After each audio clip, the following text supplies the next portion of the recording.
एक महिला ने अपना दोपहर का खाना सड़क किनारे एक पुराने पत्थर की मूर्ति को दे दिया, लेकिन उसके जाने के बाद वह मूर्ति सच में सोने के आंसू रोने लगी। उस दिन के बाद से उसके होटल का कारोबार तेजी से बढ़ने लगा, इसलिए उसने अपने पिता के लिए एक वीआईपी कमरा बुक किया ताकि वे अपने पुराने दोस्तों को अच्छा खाना खिलाने और बातें करने के लिए ला सकें। लेकिन फिर अचानक, तुम लोगों को इस कमरे में किसने आने दिया? नमस्ते, हमने आरक्षण कराया है। मेरी बेटी ने यह व्यवस्था की है। हम, तुम्हारी बेटी? उसका नाम क्या है? यह जियाशेंग होटल का वीआईपी कमरा है। यहाँ न्यूनतम खर्च $2800 है और आप लोग घर का खाना मंगाकर बस चाय चर्चा कर रहे हैं। कह रहे हो कि बेटी ने इंतजाम किया है। बच्चे, जबान संभालो, हम बेवकूफ नहीं हैं। हमारे बच्चे ने यह व्यवस्था की है, इसीलिए हम यहाँ हैं। चुप रहो, ये कोई वृद्धाश्रम नहीं है। यहाँ कोई भी ऐसे ही नहीं आ सकता। मैनेजर, आप खुद देख सकते हैं, ये वही कमरा नंबर है जो मेरी बेटी ने मुझे भेजा था। कोई भी स्क्रीनशॉट फर्जी बना सकता है। आजकल तो ठग बैंक के मैसेज भी फर्जी बना लेते हैं। तुम मुझे एक कमरा नंबर दिखाकर सोचते हो कि हमारे वीआईपी स्वीट पर कब्जा कर लोगे। और ये बोतल, ये कहां से आई? मेरी बेटी ने हमारे लिए मंगवाई थी। ध्यान से रखना, ये महंगी है। फर्जी बोतल लेकर आ गए। किसे बेवकूफ बना रहे हो? ये फर्जी नहीं है। तुम क्या कर रहे हो? ये एक बेटी की अपने पिता के लिए दी गई भेंट है। तुम्हें इसे तोड़ने का हक किसने दिया? मैं यहाँ का मैनेजर हूँ, इसलिए। तुम फर्जी शराब यहाँ लाए, हमारे वीआईपी रूम को गंदा किया और हमारे ब्रांड की छवि को नुकसान पहुंचाया। अब कालीन भी खराब हो गया है। इंपोर्टेड हैंडलूम ऊन की कालीन है। सफाई और मूल्य में कमी मिलाकर कुल 1 लाख। कितना? 1 लाख? दे नहीं सकते? तो फिर आप यहाँ से जा नहीं सकते। तुमने तोड़ा और अब हम उसका भुगतान करें।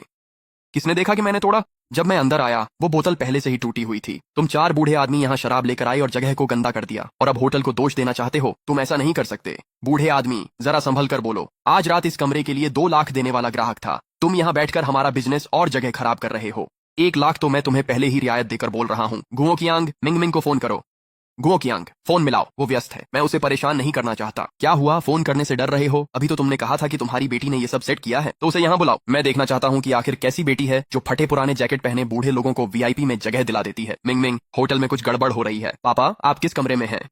पियोनी रूम, वही जो तुमने बुक किया था। आपके पास कौन है? तुम इनकी बेटी हो? मैं किससे बात कर रहा हूँ? मैं जियाशेंग होटल का मैनेजर लियू बोल रहा हूँ। आपके पिताजी ने वीआईपी रूम में घुसपैठ की, नकली शराब लाई और हमारे कारपेट को खराब कर दिया। होटल को 1 लाख का नुकसान हुआ है। अभी पैसे ट्रांसफर करो, वरना मैं उन्हें यहीं रोक कर रखूंगा। पहले कहा वो घुस आए, फिर गिफ्ट नकली बताया, अब पिता को रोक रहे हो। डरा रहे हो मुझे। किसी अमीर के कमरा बुक करने से तुम खास नहीं हो जाती। मैंने तुम्हारे पापा जैसे लोगों को पहले भी देखा है। कचरे जैसे कपड़े पहनकर हाई सोसाइटी बनने की कोशिश करते हैं। 20 मिनट में मैं रास्ते में हूँ। पूरा पैसा लेकर आना, वरना आज तुम्हारे पापा बाहर नहीं निकलेंगे। मीटिंग रोक दो। ले आओ बॉस। क्या हुआ? हमारे जियाशेंग होटल के पियोनी रूम में किसी ने वो बोतल तोड़ दी जो मैंने अपने पापा के लिए ली थी, और अब वे उन्हें रोकने की धमकी दे रहे हैं। ले आओ बॉस। पियोनी रूम जियाशेंग में ही है। वो लोकेशन तो पिछले महीने ही ग्रुप में शामिल हुई है। वहां अभी भी पुराना मैनेजमेंट है। झांग हुई, मेरे साथ चलो। फिलहाल छुपे रहो। मैं देखना चाहता हूँ कि ये सड़न कितनी गहरी है, मैनेजर से लेकर मालिक तक। मैडम, क्या आपके पास पियोनी रूम की बुकिंग है? सुना है कुछ बूढ़े लोगों ने वहां 1 लाख की कारपेट बर्बाद कर दी। मैनेजर लियू कह रहे हैं कि वे चुपके से अंदर घुस गए थे। मुझे तो वो बूढ़े आदमी परेशान करने वाले नहीं लगे। ऐसा मत कहो। मैनेजर लियू अब बॉस ली के बहुत करीब है। कोई भी उससे पंगा नहीं लेना चाहता। कौन से बॉस ली? पुराने मालिक, ली दहाई। ग्रुप के टेकओवर के बाद भी फिलहाल वही होटल चला रहे हैं।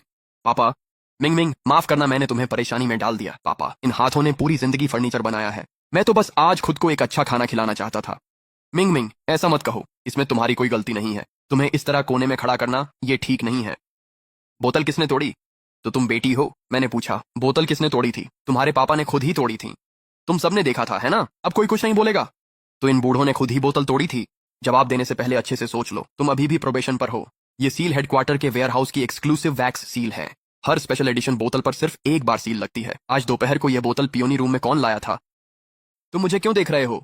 आजकल इनकी नकली बनाना तो बहुत सस्ता है। प्यारी बच्ची, मैंने ये नाटक पहले भी देखा है। अपने पापा को बेबस दिखाने के लिए तैयार करो, खुद को पीड़ित बनाकर आओ, कुछ नकली रसीदें निकालकर लोगों को डराओ और मुझे अंदाजा लगाने दो।